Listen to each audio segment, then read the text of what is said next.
Hello students, welcome to my YouTube channel doctor Sanjay Om. In second year chemistry chapter number 2 hydrogen chapter का आज हम review करने जा रहे हैं, जिसमें मैं आपको ये बताऊंगा कि हम कौन कौन से टॉपिक को किस तरीके से डिस्कस कर चुके हैं और आपको किस तरीके से इन्हें याद रखना है और इनका असाइनमेंट क्या क्या है जो आपकी बुक में मौजूद है और आप उसे किस तरीके से सॉल्व करेंगे।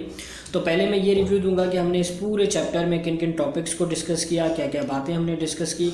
तो हमने हाइड्रोजन में सबसे पहले हाइड्रोजन की पोजीशन को डिस्कस किया, जिसमें हमने ये कहा कि हाइड्रोजन ग्रुप 1A से भी बिलोंग करता है, ग्रुप 4A से भी जो है वो थोड़ा सा रिजेंबल करता है और ग्रुप 7A से भी करता है। फिर हमने इनके डिफरेंसेस, इनकी सिमिलैरिटीज़ एंड डिससिमिलैरिटीज़ को डिस्कस किया और एट लास्ट हमने ये कहा कि इनकी प्रॉपर्टीज़ जो हैं वो कुछ हद तक सबसे ज़्यादा अगर देखी जाए तो ग्रुप 1A से मिलती है, इस वजह से हमने इसको ग्रुप 1A में रखा हुआ है। लेकिन फ़िलहाल भी इसकी जो पोजीशन है वो फिर भी सूटेबल नहीं है, क्योंकि इन तीनों से ये रिजेंबल करता है। तो सबसे ज़्यादा जो बेस्ट पोजीशन इन तीनों में देखी जाती है वो ग्रुप 1A है, लेकिन फिर भी प्रॉब्लम है, फिर भी काफ़ी इश्यूज़ हैं, लेकिन क्या करें, इसमें ही रखना है हमें।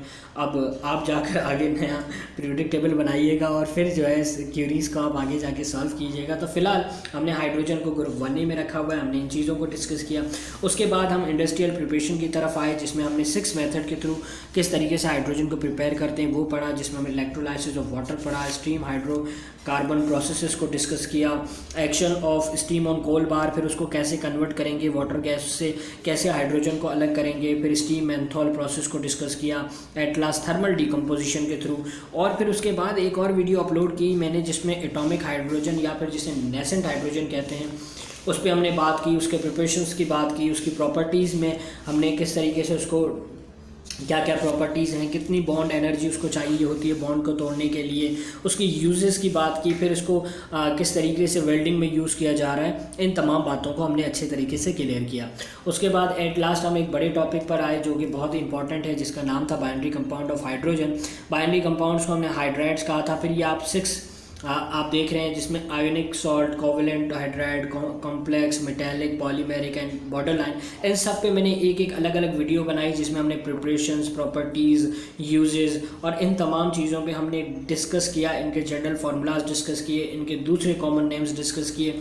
तो ये तमाम चीज़ें हमने इस हाइड्रोजन के टॉपिक में डिस्कस की। और एट लास्ट, सबसे लास्ट में हमने हाइड्रोजन के आइसोटॉप्स को डिस्कस किया, जिसमें हमने इसके टाइप्स को डिस्कस किया, जिसमें प्रोटियम, ड्यूटेरियम एंड ट्राइटेरियम देखे। तो ये पूरा चैप्टर, जिसकी तमाम मतलब जो जितनी भी चीज़ें थी हमने उनको अच्छे तरीके से कवर किया। चैप्टर नंबर 1 पूरे तरीके से कवर किया। और ये देख सकते हैं कि आपके पास लास्ट में एक असाइनमेंट मौजूद है।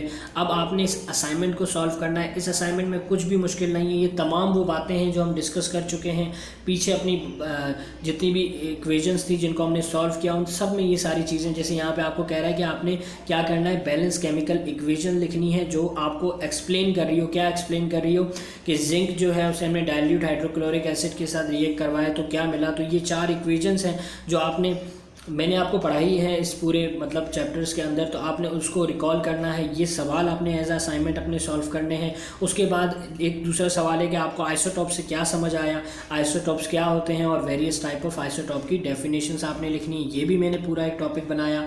उसके बाद वाटर गैस क्या है और इसे किस तरीके से प्रिपेयर किया जाता है। तो जैसे कि हमने हाइड्रोजन की प्रिपरेशन पढ़ी, उसमें वाटर गैस पढ़ा, उसे किस तरीके से अलग करते हैं वो भी पढ़ा, और उसे किस तरीके से प्रिपेयर करते हैं वो भी चीज़ें हमने डिस्कस की। उसके बाद ऑर्डिनरी मॉलिक्यूलर हाइड्रोजन जो हमने एटॉमिक हाइड्रोजन के अंदर पढ़ा, तो एक बहुत ही इंपॉर्टेंट रीज़न था जो मैंने बताया था कि मॉलिक्यूलर जो ऑर्डिनरी मॉलिक्यूलर हाइड्रोजन है वो स्लो क्यों है और फास्ट क्यों है, क्यों स्टेबल है, क्यों नहीं है स्टेबल, और एटॉमिक हाइड्रोजन क्या है।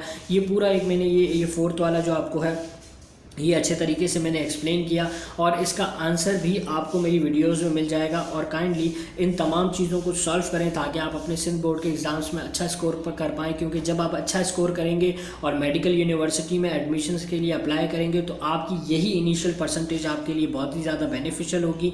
यही कॉन्सेप्ट आपके लिए इंपॉर्टेंट होंगे, क्योंकि इन्हीं चीज़ों को आपने फिर अपने एमकेट में रिपीट करना है। तो जब उनमें वहाँ पर रिपीट करेंगे तो उससे बेहतर है कि हम अपनी आज से ही अपने कॉन्सेप्ट्स को बेहतर बनाएँ।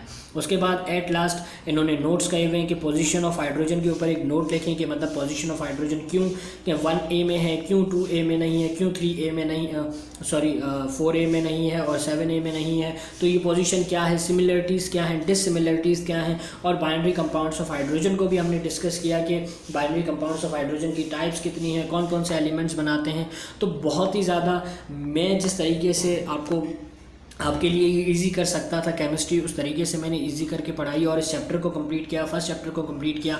अब हम अपने नेक्स्ट थर्ड चैप्टर की तरफ जाएंगे, तो अपने इन तमाम असाइनमेंट्स को अच्छे तरीके से सॉल्व करें ताकि आपको किसी प्राइवेट ट्यूशन्स या कोचिंग सेंटर्स की ज़रूरत ना पड़े। इन सवालों को सॉल्व करते हुए आपको कोई क्यूरी हो तो आप मुझसे कमेंट बॉक्स में पूछें, मैं इन सवालों को आपको सॉल्व कराऊँगा, क्योंकि मेरा मकसद है आप सबको फ्री एजुकेशन देना और पाकिस्तान के अंदर जो लिटरेसी रेट है उसे इंक्रीज़ करना, क्योंकि कतरा कतरा समंदर बनता है। तो मेरी छोटी छोटी सी मेहनत में भी रंग ले आए और आप सबकी सपोर्ट और आप सबकी जो लव है, आपका जो लव है, आपकी जो सपोर्ट है, वही मुझे यहाँ तक लेकर आएगा और आगे तक मेरे इस मिशन में, जो मैंने मिशन स्टार्ट किया है उसमें मुझे जो है एक डेस्टिनेशन मिलेगा। तो काइंडली अपने असाइनमेंट्स को पूरा करें, अच्छा स्कोर करें, अच्छी मेडिकल यूनिवर्सिटी में एडमिशन लें और अपने नाम के साथ डॉक्टर लगाएं, और अगर आप इंजीनियरिंग कर रहे हैं तो अपने नाम के साथ इंजीनियर लगाएं और मुझे अपनी दुआ में याद रखें।